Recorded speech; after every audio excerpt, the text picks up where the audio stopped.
Hey guys, today's story is about a game that devolved into madness. This happened a few months ago, and I still cringe whenever I think about it. So, for the full story, I'm going to preface this by saying, I should have spoken up when I was uncomfortable.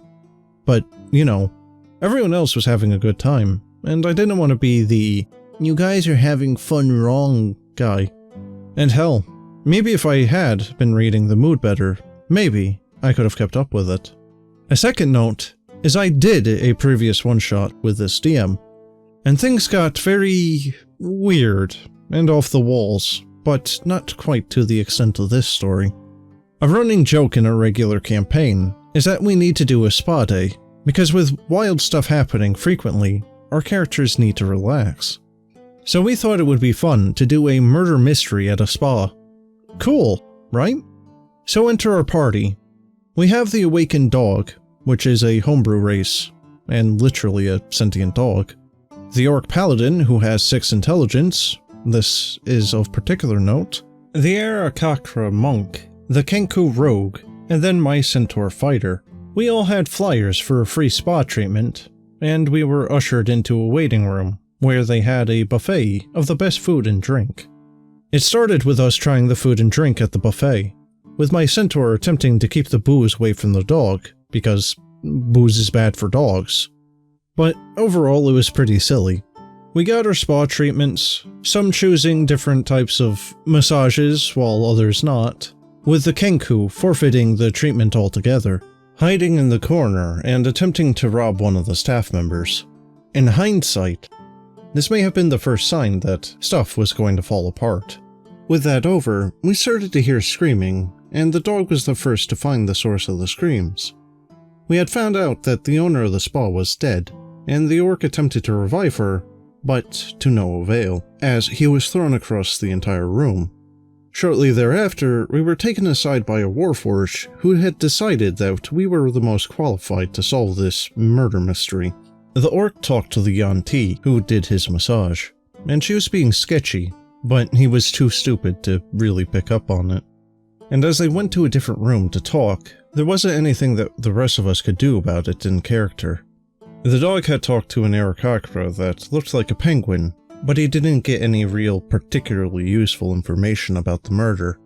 Meanwhile, the actual team Aarakocra was kinda just flying around, and the Kenku was hiding in the corner. My Centaur interrogated the turtle, then the Kali Star, and then finally a Tiefling Goliath hybrid who finally gave me progress on the case. Essentially, he and the owner were lovers in an open relationship, and he told me about how the owner would love about anyone, regardless of who they were. Meanwhile, everyone else was scurrying around in the background. The dog was an Echo Knight, so he was scurrying around with his manifest echo. The Aarakocra laid an egg because something had turned her on, and the Kenku was hiding in the shadows. I told them what I learned, and the Aarakocra asked if maybe the owner had a type so we could possibly narrow it down. This was a great question, and I asked the Tiefling Goliath this, who said that they loved all types, to which someone had insinuated that the owner was promiscuous, to which the Tiefling Goliath took offense to, insisting that she was just a free spirit. The orc, not understanding what words meant, kept asking what promiscuous meant. And the Kenku decided to speak up, but only to repeat the word promiscuous, with the Aarakocra and the dog still implying that she was. This led to the Tiefling Goliath using some magic to make us all sit, and began to rant how he could kill us all and send us to the 9 hells or whatever.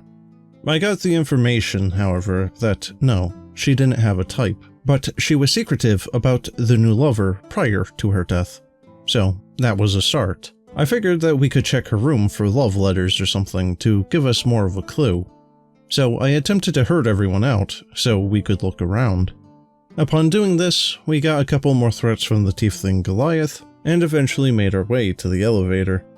We got to her room, and I started to look for clues, and the room was basically just consisting of adult toys as far as the eye could see.